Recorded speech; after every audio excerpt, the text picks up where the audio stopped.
on to today's episode of Healthy Living, Happy Midlife. I'm Denise. I am the Menopause Mentor. And today I want to talk about mornings because for most women, especially those of us in midlife, mornings are supposed to be the part of the day that sets everything up for success, right?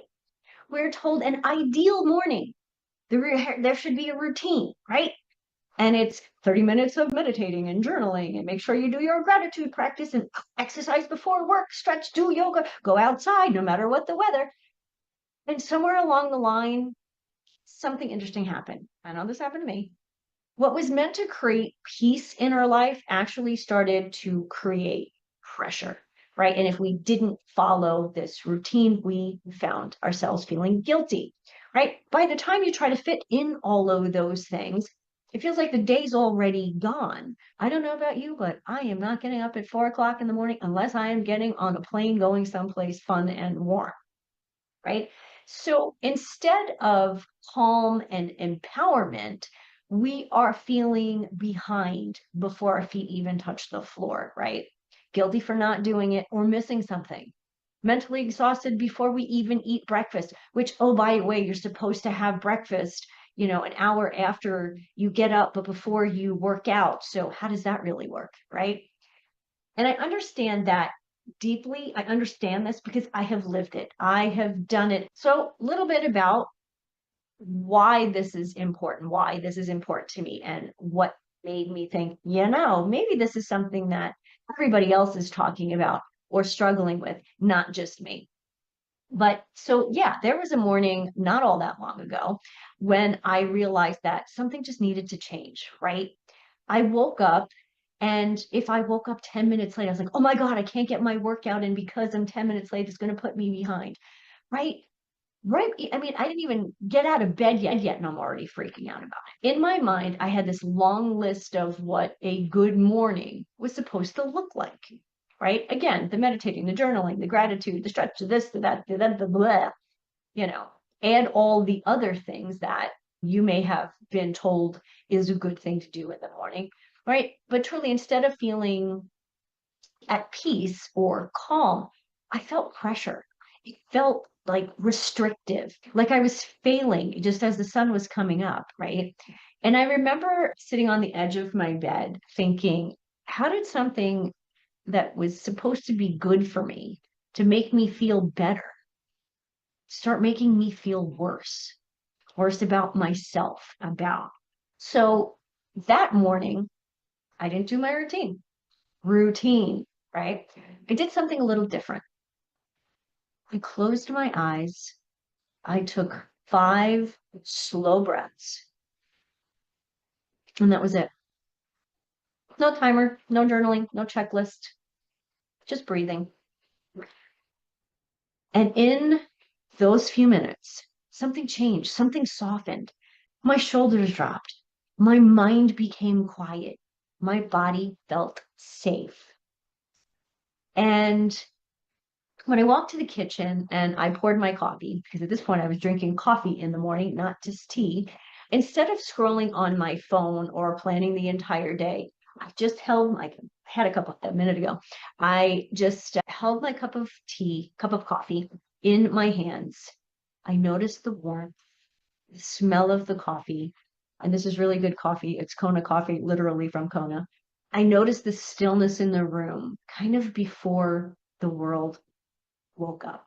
The rest of the world woke up, right? Nothing dramatic happened, right? But something truly small and powerful shifted inside of me.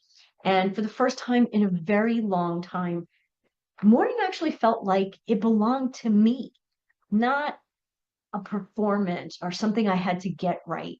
There's so much of that in life that we have to do right. We have to get right. But morning routine, really? That is seriously when it hit me. Midlife isn't asking us to do more. Holy freak holies, midlife is definitely not asking that, right? It's inviting us to do things differently, more gently, more honestly, maybe even more generously, being more generous to ourselves, right? More in tune with the woman you are now. You're not the same person you were 5 years ago, 10 years ago, 20 years ago. You're not supposed to be, right? That single breath that I took, that quiet sip of coffee in my favorite mug, by the way, became the beginning of an entirely new relationship with my mornings. And honestly, with myself. Most important, relationship, myself, right? Relationship, your most important relationship, yourself. Because healing in midlife rarely begins with something big and dramatic, right? It begins with something small, something done with kindness, with instead of pressure, right? The small things that we can do for ourselves. We often talk about it's the little things you do for people that they remember, but we don't do those little things for ourselves enough. And in midlife, it's time to do that, right? At this stage, we're balancing full lives, careers, families, relationships, aging parents, leadership responsibilities. And of course, at this stage in life, what else is happening? Your sleep changes, your energy shifts, your hormones are fluctuating every minute of every day. Those rigid routines that we used to do and we could manage, they don't feel supportive anymore, right? They're overwhelming. Like support should feel spacious, right? Not suffocating. And I was feeling that my morning routine was suffocating me. It just felt like it was pigeonholing me into a corner, and it just was very uncomfortable. And it wasn't fun. That's another piece of this. It's kind of supposed to be fun. There's supposed to be joy in life. You get up every morning, you have this brand new day, first breath of the day, you see the sky, the sun, the sky, the birds maybe singing, and that's joy, right? When we are stuck in these routines, we don't often even notice that the sun is shining and the birds are singing, quite literally, right? So instead of this strict morning routine, I have a suggestion. So I began thinking about this routine, right? And it's like, you got to do this and you got to do this and you got to do this. And it literally was like checking off a to-do list. But instead of a checklist, right? No perfection here, just options I'm going to give you. What about looking at morning, like having a menu, just something simple that you can choose, kind of like, you go to the restaurant, you can pick an appetizer, you can pick a main dish, you can pick a soup or a salad. So why can't we do something similar with our morning, right? Before you get out of bed, take 5 slow breaths. Maybe you say 3 things you're grateful for out loud or to yourself. Thank God, universe, spirit, divine for another day, right? As your coffee or tea is brewing, just be, right? Making tea, which I do after I've had my cup of coffee nowadays, gives us this rhythm, right? The water boils, takes some time to boil. Then the tea needs to steep. So if it takes, say, 2 minutes for the water to boil and tea takes 3 minutes to steep, you have 5 minutes to just be and to do something welcoming to you, whether it's looking out the window, whether it's breathing, whether it's saying gratitude or an affirmation, if those are things that you appreciate, right? These 3 to 5 minutes, if you're making your tea or your coffee, they already have this stillness built in, right? Maybe you stretch in your kitchen, right? No mat, no clothes. Ooh, little slip of the tongue there, huh? But you're standing in the kitchen. I do this quite a bit. If I'm waiting for the water to boil, I might do some stretches. If it's later in the day, I might do some, kind of wall push-ups, right? Again, it's just something that I can do that makes me feel good about me and about moving in a way that is comfortable. Yes, of course, I still do my workouts, but I don't feel now like I got to get my workout done. If I don't get it done by 8 o'clock in the morning, the rest of the day is screwed up, right? Do I slip back into that sometimes? Of course. But more often than not, 99% of the time, I just wake up and yes, I have a schedule. If my workout is scheduled 7:30 in the morning, great. If it's 8 o'clock, that's fine. You could step to the doorway, right? Look outside, look at the morning, helps your circadian rhythms, right? So we're moving, we're thinking, we're being, we're actually working with our circadian rhythm, with our mood, with our energy, with our central nervous system, right? All of these things are so important. One of the things I do when I get up and I have my coffee, I don't look at my phone for an hour. That is my goal. Caveat here, unless I am looking to listen to a specific meditation, there is a sound frequency that I like to listen to. It's peace and calming, actually. My friend Sarah Sparks gave it to me. She sent it to me a long time ago. And it's something that I listen to several mornings a week because it just helps me to calm my nervous system, to make me feel good about me as my day starts. So again, I just sit there, sometimes listening to the music, sometimes not. No phone. I'm not planning anything. Maybe I'm sitting there and I'm just there, just being present. Maybe I am thinking about something, but it's not deep thinking, right? It's not hard thinking. It's just being. Maybe I'm thinking about this weekend when I'm going to be with my family. Wow, that's going to be fun. Again, that's not hard thinking, but it's being and kind of being present to the thoughts and feelings I want to have when I'm with my family.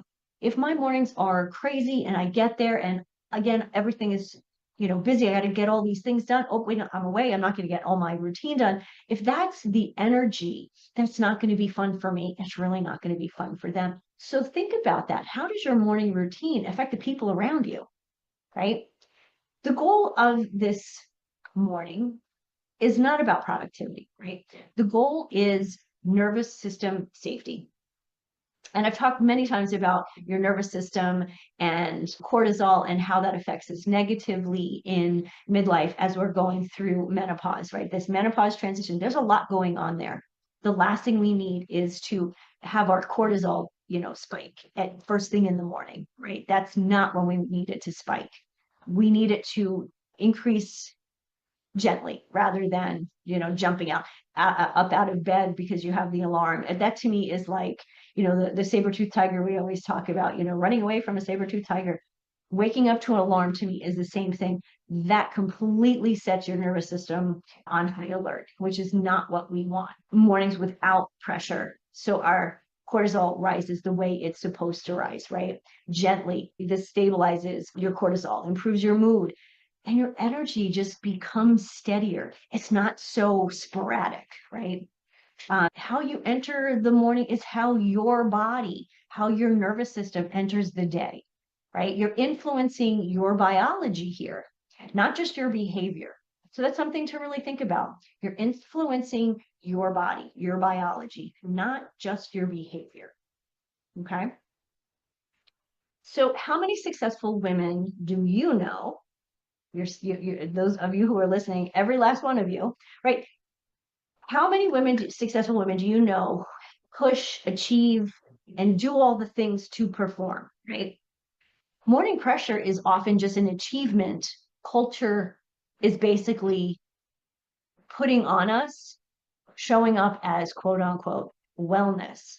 It's not. It's just another achievement. It's just another checklist. It's just another to-do thing, right?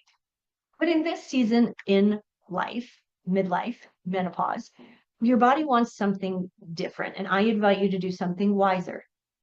Let's think slowness. Let's think presence. Self-respect. If we respect ourselves, others will respect us, right? If we don't respect ourselves, how can others respect us? And that doesn't mean that they're consciously being disrespectful, but the way we treat ourselves is a reflection of the way others treat us is a reflection on the way we treat ourselves. So treat yourself with kindness, right? Compassion for yourself, love for yourself, right? Not forcing anything, simply just, standing in the light of the sun. Like as the sun rises gently, calmly, so do you. So I always say this, you don't need perfection. Nothing in midlife is about perfection. So you don't need a perfect routine. right? You don't need any more willpower, right? Got a boatload of that. But what you need is one small moment of care that tells your body you're safe. This day is yours, right? This is your day. And when mornings begin in this way, something amazing happens, right? You don't just change your morning, you change the chemistry of your body. Yes, there's a lot going on in there, right? And all of the hormones that we have affect our mood, and they affect the way we sleep, they affect the way we act, the way all of the things, like our energy, right? When you change your chemistry, you have steadiness when it comes to your mood. You have clarity when it comes to your thinking. And the way you walk into the rest of your life, the rest of your day, when you walk into the room, you walk in with presence, you walk in with confidence, you walk in with a warm energy that is attractive to people. So, helping women come home to themselves again, one gentle morning at a time, is truly the work that I do. If this story of mine sounds familiar, if it resonates, that quiet exhaustion, pressure to do everything right, even when you don't feel good, you're not sleeping, your energy is all over the place, right? This may be your moment to do things differently, right? You don't need more effort. You need support that works with your body, with your hormones, and this season in life, midlife, because menopause changes things. And this change is the natural change. We have to learn how to work with it, not against it. So if you are ready to make this change, comment ready in the comment section, and I will send you the menopause hormone self-assessment. This is something that I think is really important because we think we have one thing going on, but what we realize when it comes to menopause, that there are so many things happening at the same time. And we want to make sure that we are clear on what to address first. So thank you everyone for listening. If this episode resonated with you, or someone who needs to hear this, please make sure you share and subscribe to this station. Thank you so much, everyone. I'll see you next time. Thank you for joining me for another episode of Healthy Living, Happy Midlife. My hope is that today's conversation left you inspired, encouraged, and ready to take the next step toward creating a vibrant, fulfilling life that you deserve. Remember, you don't have to settle for fatigue, brain fog, or frustration. Midlife is not the end of your story. It's the doorway to your next best chapter. And I'm here to help you walk through it with energy, with confidence, and with joy. So if you're ready to take this journey further, I invite you to schedule a free strategy call with me. The link is in the show notes. And together we'll design a plan that works for you at this time in your life, for your body. So be sure to subscribe, rate, and review the show on your favorite podcast platform. Catch the video version on YouTube so you never miss another episode. Share it with a friend who needs to hear that midlife can truly be the most powerful season of her life. Until next time, I'm Denise Stegall, reminding you that healthy living, happy midlife is just possible. It's yours for the